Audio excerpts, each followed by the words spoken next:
বুধবার নতুন ব্লগে আপনাদের স্বাগত। সকালবেলায় চা বিস্কিট খেয়ে কাজে লেগে পড়লাম। মেয়ে স্কুলে ভাত খেয়ে যাবে, তাই ভাত রুটি করে নিলাম। আজকে আমি একদিনে দুদিনে আটাটা মেখে রাখি, তো শেষ হয়ে গেছিলো, তাই আজকে মেখে রাখলাম। তো দেখুন, কাজ করতে করতে আমার রানী চলে এসেছিলো। আজকে আপনাদের সঙ্গে একটা বিউটি টিপস শেয়ার করবো, যেটা আমি পার্সোনালি ইউজ করি।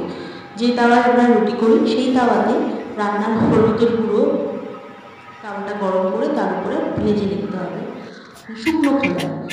আর দেখবেন যাতে না পুড়ে যায়, গ্যাসটা তো চামচের পিছনটা দিয়ে একটু ডলে ডলে দেবে, নাহলে উল্টে উল্টে দিতে যাবে।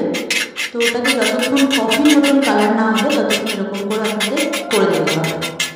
দেখবেন কফির মতন কালার হয়ে গেলে ঠান্ডা হয়ে যাওয়ার পর 1 চামচ এই হলুদের গুঁড়োটা আর 1/2 চামচ কফি পাউডার আর গোলাপ জল আর একটু বেসন নিয়ে ওটা লেবু দিয়ে মুখে ইউজ করবেন।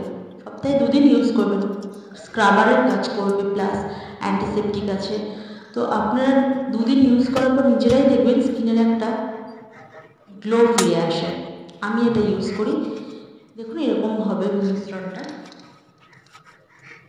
তো আমি সত্যি পার্সোনালি এটা ইউজ করি, আপনাদেরকে দেখেই বলছি সত্যি কাজ দেয়।